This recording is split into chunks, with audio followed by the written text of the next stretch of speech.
വടക്ക് കിഴക്കൻ മേഖലയിലെ ആദ്യത്തെ എമർജൻസി ലാൻഡിംഗ് ഫെസിലിറ്റി ഇന്ന് പ്രധാനമന്ത്രി നരേന്ദ്രമോദി ഉദ്ഘാടനം ചെയ്തതോടുകൂടി തന്നെ ഇപ്പോൾ ഏറ്റവും കൂടുതൽ ആശങ്കയിലും ഭയപ്പാടിലുമായിരിക്കുന്നത് ചൈനയാണ്. ചൈനയുടെ നെഞ്ചിൽ തീ കോറിയിട്ടുകൊണ്ടാണ് മോദി മാരകമായ ഒരു ലാൻഡിംഗ് അവിടെ നടത്തിയിരിക്കുന്നത്. അതായത് ഇന്ത്യ ചൈന അതിർത്തിക്കടുത്താണ് ഇവ നിർമ്മിച്ചിരിക്കുന്നത്.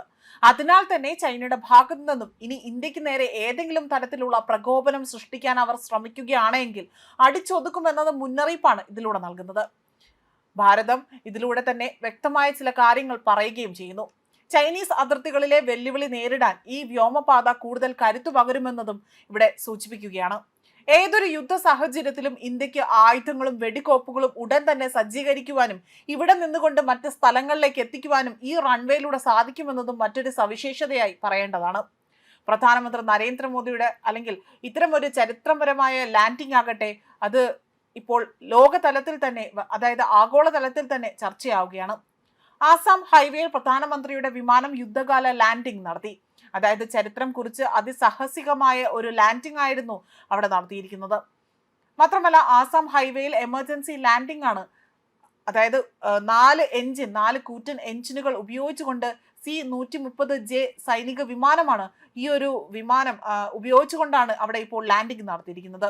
ഇതോടുകൂടി തന്നെ ഇന്ത്യൻ വ്യോമസേന കൂടുതൽ കരുത്തുറ്റതാണ് എന്ന് തെളിയിക്കുന്ന സംഭവം തന്നെയാണ് ഇപ്പോൾ പുറത്തു വന്നിരിക്കുന്നത്.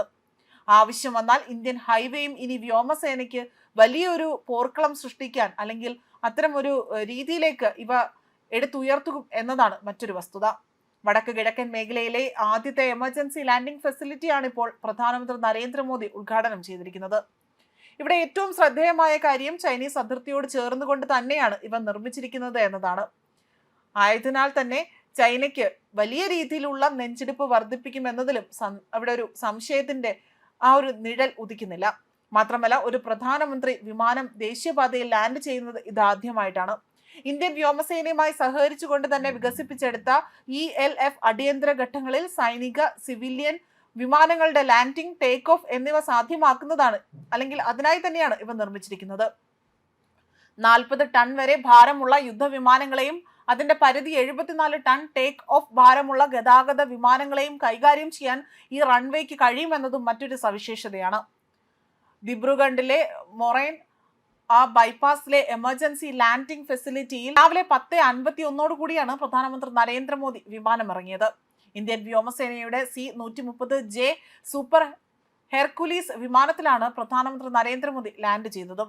പ്രധാനമന്ത്രി ഉദ്ഘാടനം നിർവഹിച്ചതിന് പിന്നാലെ തന്നെ ഇന്ത്യൻ വ്യോമസേനയുടെ സുഖോയി Su-30 Mk-1 വിമാനം ഈ ഹൈവേ റൺവേയിലൂടെ തന്നെ പറന്നുയരുകയും ചെയ്തു. തുടർന്ന് യുദ്ധവിമാനങ്ങൾ, ഗതാഗത വിമാനങ്ങൾ, ഹെലികോപ്റ്ററുകൾ എന്നിവ ഇതിൽ ഉൾപ്പെടെ തന്നെ ഒരു ഒരു പ്രദർശനവും ഇവിടെ നടക്കുകയും ചെയ്തു.